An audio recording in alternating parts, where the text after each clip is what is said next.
I'm Darley Newman, and I'm here in South Korea exploring culture through the food, including at a temple stay to try temple food. And I'm not just at any temple.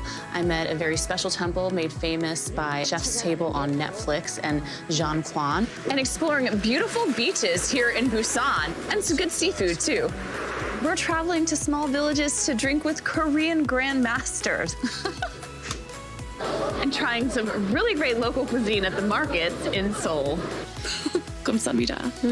Welcome to Travels with Darley.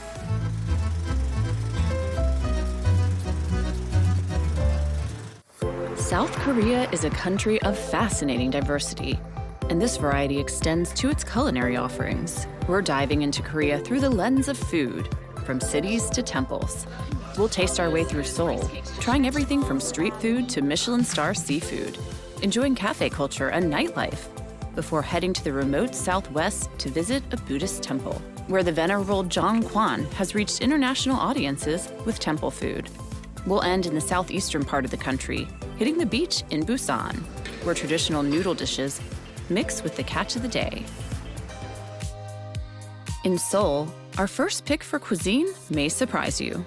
We are heading inside one of the world's tallest buildings to go to Lotte World Mall. And inside this mega complex, there's a concert hall, there are luxury apartments, there are offices, and we're gonna see what there is to eat. Korea is really well known for its meat, its Korean barbecue. I'm about to try something a little different here at Forest Kitchen. We're doing some vegan dining. I sit down with Junho Moon to dine at Forest Kitchen. I think about South Korea, and I think about meat, and more meat.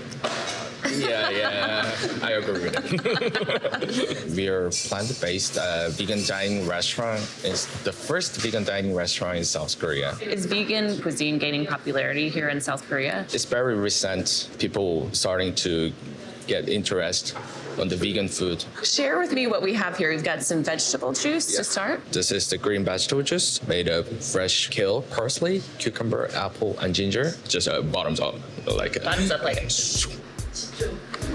Ooh, that's delicious. The name of this dish is paprika. Basically, it's a Spanish-style finger food, smoked biscuit. And beautiful flowers. And beautiful flowers. The smokiness, the crunch of the charred bread on the bottom. It's really a nice combination. Be prepared for multiple courses here, up to 11 at dinner, with dishes reminiscent of a peaceful forest. Dessert is Korean pear sorbet, vegan crumble on the bottom, Korean pear compote, chickpea meringue on the top. Very inventive. It's amazing what can be done with different ingredients. Melts in your mouth. This is your first experience of Korean pear? Yeah, and my first time having vegan food in Seoul. Yeah, that's true. From vegan to something I came to Seoul specifically to enjoy, and you should too, Korean barbecue. I do like the atmosphere in here. Roaring fire here, we've got the charcoals here. We'll start with tenderloin. At Dosan Hoikwan, Jacob Lee shares why Korean barbecue is so popular.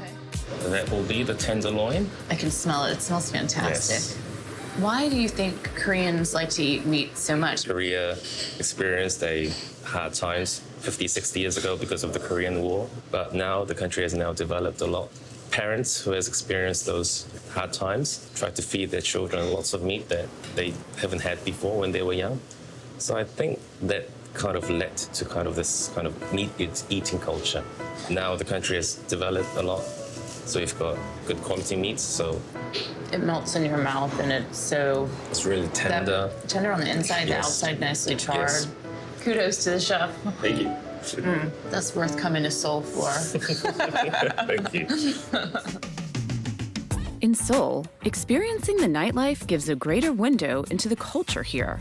I think Korea is the quintessential, work hard, play hard mentality. Popular YouTube creator Paul Hirschberger of Taste Seoul Good is taking me around Shinsa. Food, drinks, singing, anything you could ever want. Yeah. Singing?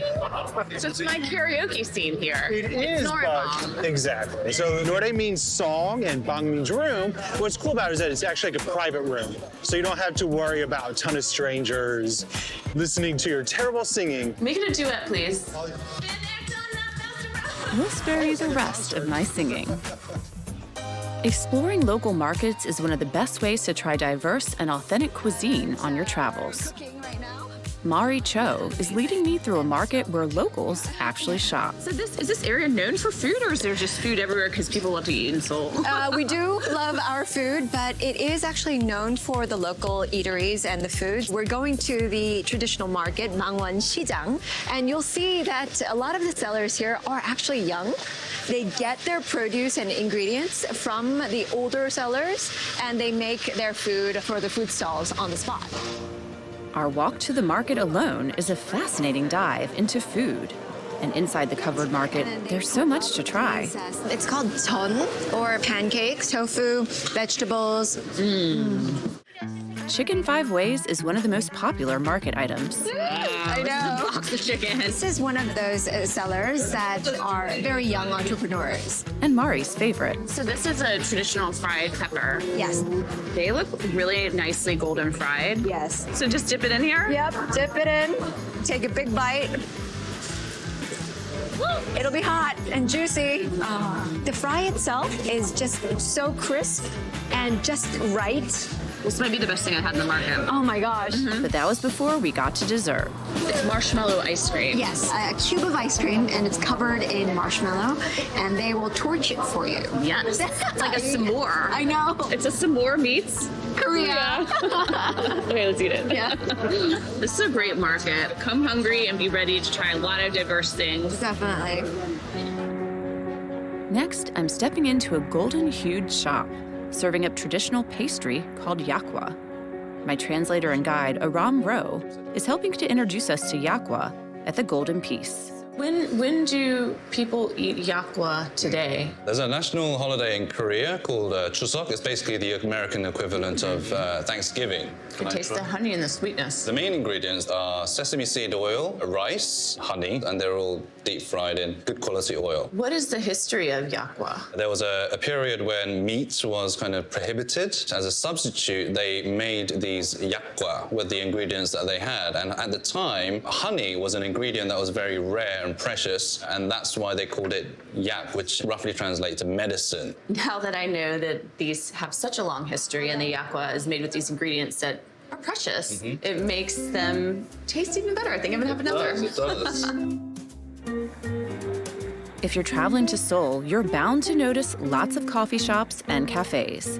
Joe McPherson, who owns a local tour company, Zen Kimchi, is taking me for coffee to understand more about coffee and cafe culture in Seoul. We're here at Ferris Cafe, right across from Railroad Park, which reminds me a little bit of the High Line in New York. Lots of cafes in this area. Why are there so many? Well, a lot of us live in very tiny apartments. We don't really have our friends come visit us. We have to go meet them somewhere. So it's either a cafe or a bar.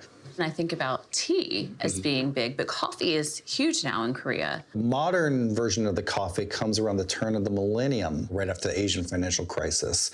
And coffee was a way of seeming like you're international, cosmopolitan, without breaking the bank. It had coincided with some other popular shows based in New York, and people wanted that brunch cafe coffee atmosphere. And it's another way for young people to meet up without having to go to a bar. We're in this garden-themed cafe, but there are lots of different themed cafes here in Seoul. That's the way you have to differentiate yourself in this market with so much competition. So coffee culture is big. You can cafe hop in all these different neighborhoods. You could just go on a giant dessert crawl, and it's so much fun. From street food to Michelin-star dining, I'm visiting Mosu Seoul. Chef Sung An was born in Seoul and moved to California as a child, where he worked in his parents' restaurant, going on to serve in the U.S. Army in Iraq, an apprentice at acclaimed restaurants like the French Laundry. He moved back to Seoul to be closer to family and run Mosu Seoul, which has earned a coveted 3 Michelin stars. Korea has a lot of beautiful traditional restaurants, but our goal is not to be traditional. Our goal is to think outside the box. This is one of our signature dish in Mosu Seoul, abalone taco. Abalone taco? Yeah. Okay. Abalone is one of the most important ingredients in Korean cuisine. Even though it's taco, the flavor profile and the mixture of the flavor, as I think, is pretty straightforward Korean. It's really good. Thank you. I love the taste of the charcoal. This abalone is very tender. What inspired the design for this space? When I was in U.S. Army, a long time ago. I had a friend. He invited me into Thanksgiving dinner at his house somewhere in West Virginia. I tried to kind of soak in as much as possible, and I see like a red bricks, the fire, woods, and warmth, you know, the genuine like, love just in the air, you know. And I kind of forgot about it. You know, life goes on. And then when I thought about opening a restaurant here, that was my inspiration of the Thanksgiving dinner in West Virginia. Who knew I would travel to Seoul to go to West Virginia? Just by looking at it, this is a plain rice.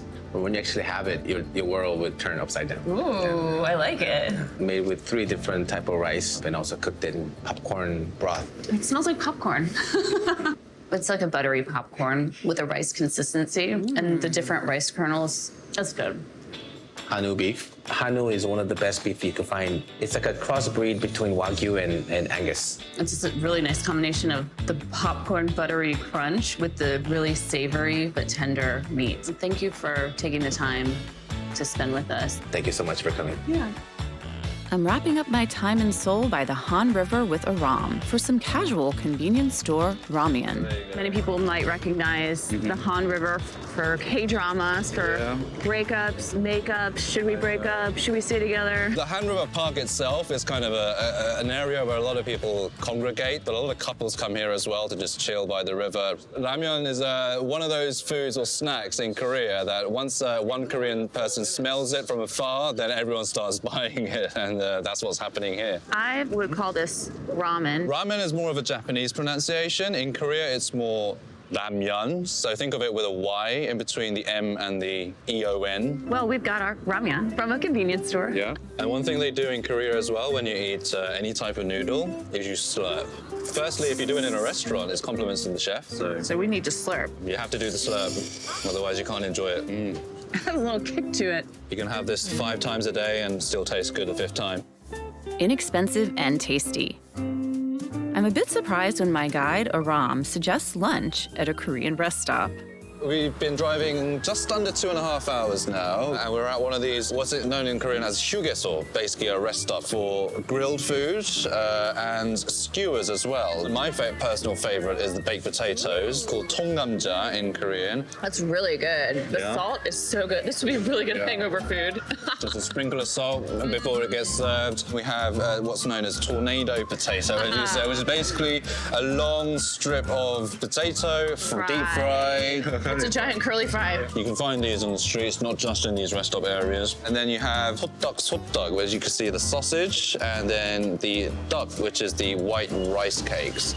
How is it? It's good. And another staple food of these highway rest stops is 호두과자, or walnut cakes. Red bean. Yes, exactly. Well done. Red bean paste and little pieces of walnut with a softer, cakey exterior. I like it. Yeah? And so do I. It's a nice finishing dessert item. Right. So the rest of this car ride might be nap time for me. I'm landing in the remote southern part of South Korea, several hours from Seoul at Baekhyangsa Temple, whose location is in a stunning national park. I've arrived for my temple stay experience here in South Korea. There are hundreds of temples located throughout South Korea, and travelers can actually stay at a large number of them. So here's where I'm staying for this temple stay experience. I have my basic linens here, a small towel, basic uniform that I'll put on. Let's check out the room.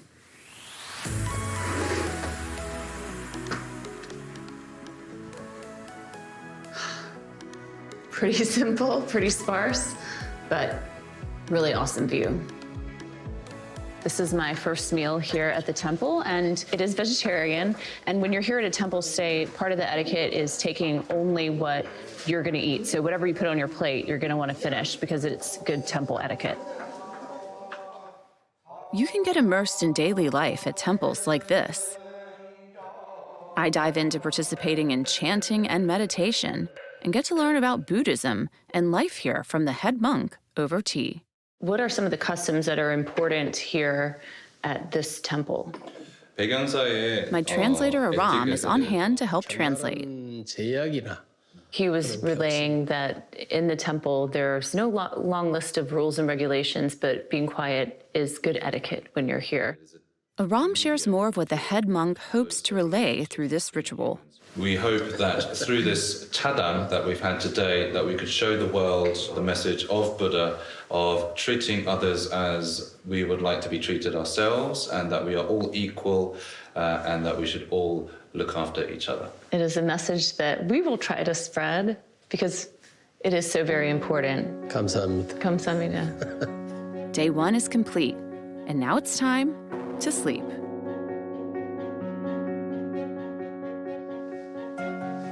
It's early morning in the mountains, the birds are singing, this view is stunning, and I actually slept pretty well last night. It was a little chilly starting out, but I bundled up, cozied down, and yeah, ready to start the day.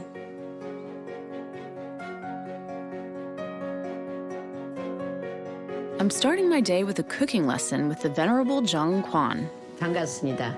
Welcome. Thank you for having me. It was really great to try your food in New York City and now be able to come here to Korea to try it at the location where it's going to be even better. I met Jeong Kwan at an event in New York City and told her then and there that I wanted to visit her in Korea. And here we are. 오, 예. 아, 나이스. 오. My translator Aram is here to help translate. Crushed and then molded into the shape. And this process in itself is a type of meditation where we find inner peace. All of these ingredients are grown on site or sourced locally. Jeong Kwan teaches us that food can be a channel for communication and energy. What we eat should have a greater purpose than just nourishing and satisfying us. Sugar mushrooms are my signature dishes. You'll find these mushrooms, which we may know best as shiitake mushrooms, included in many temple dishes. It was the savory richness of this simple mushroom dish that reassured Jeong Kwan's father that she would be okay living at a temple after she left home at the age of 17. With these mushrooms in particular, it sounds like this is such a powerful tool, not only because it's so savory, but because of the meaning behind it for you, and that you can then relay by making it for others. Outside, I appreciate food that tastes light yet rich, savory yet simple, as we eat in silence, mindful of all the work that went into growing, fermenting, preparing, and now ingesting this gracious meal.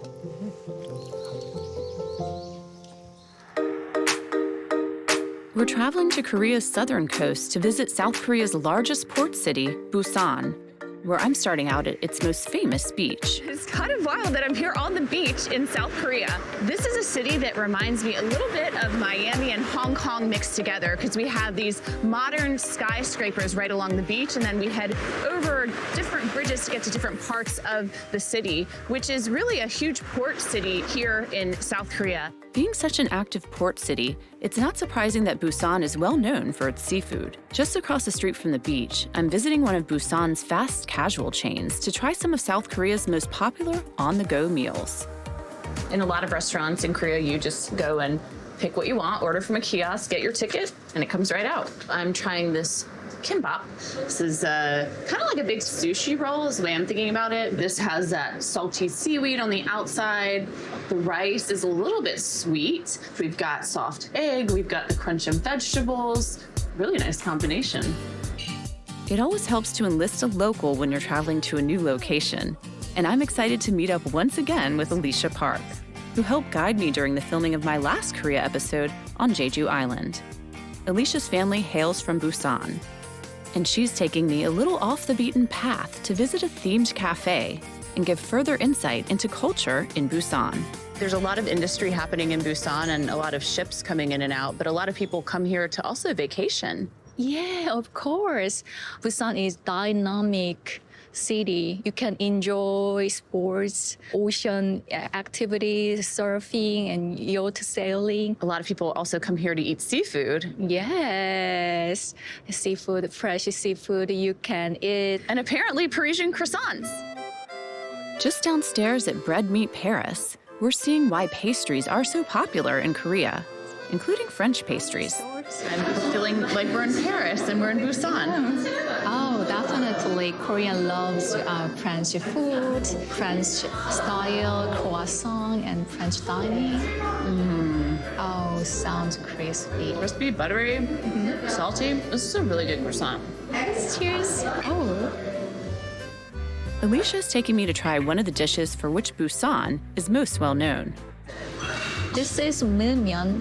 And this would be a typical dish here in Busan with these cold noodles. Yes. Yeah. The ingredients are onions, and so you will feel like spicy but sweet. Spicy for you? No, it's not that spicy at all. I love the cold texture of the noodles with the cool broth. It feels like something addictive. A lot of people say they get addicted to spicy things, so I can see how you could say that this would be addictive. It's very good. Like nothing I've ever tried before. I love chagalchi. Yeah. If you're visiting Busan, this market is another must-visit destination. Okay, so here we are at the Chagalchi Seafood Market. This is the biggest seafood market here in Korea. And there is also another indoor area that we'll be moving on to, where you pick your fish and the product that you like, and then they serve it as a dish for you upstairs. Hi. 안녕하세요. You can see all the wide range of fresh fish in their tanks. We've chosen our fish. Manga has taken it to the chopping board to prepare our lunch. I'm going for the abalone. You're going for the abalone? Yeah. They're very fresh. You can taste the ocean. This is really what I would think of as farm to table, but ocean to table. Right. And a lot of families and groups enjoying food together, which is what life is all about. You know you're somewhere special when you're meeting a grand master. Yu Chung-gil is the 15th generation of his family to make macoli, Korea's traditional folk wine. And here in the hillsides above Busan, I'm visiting the only brewery that uses a special traditional method of making macoli. Right now, they're actually kneading this yeast with their feet, getting it shaped into this pizza dough shape before it goes into the fermentation room. Yeah. He's saying that this is a lot harder than it looks, so I'm gonna try it. Gotta take on this challenge. I don't know how they don't get dizzy doing this. I'm like getting really dizzy. So now I'm stepping to get rid of the wrinkles and imperfections. We're trying to get all of the air out of this, apparently. Good. Oh, okay. And flip over. Okay. Well, she just said that usually when people do this for the first time, they stomp so hard they tear it apart. Woo! As pretty as a pizza. Great job for the first time. Oh, thank you for your expert instruction. Kamsamnida, thank you. Thank you. In the fermentation room, bacteria and mold grow on the surface of what looks like a pizza crust over a period of 5 to 7 days. This special process they've been doing, 500 years old, and it still exists today. So very special that his family is carrying on this long, long tradition. The entire total process from start to finish to make macoli takes about 45 days. Outside, we sit down so I can have my first taste of this milky-looking rice wine. I'm excited to be trying this with a grand master. You need to have at least 3 generations of your family or of your establishment that have been making something to get that status. So it's a really high echelon of grand master that we're gonna drink this with. Tastes a lot like apple cider to me, like a more almost sour version of apple cider. It's really smooth. One shot. One shot. One shot. Okay. Kaboom. Come back.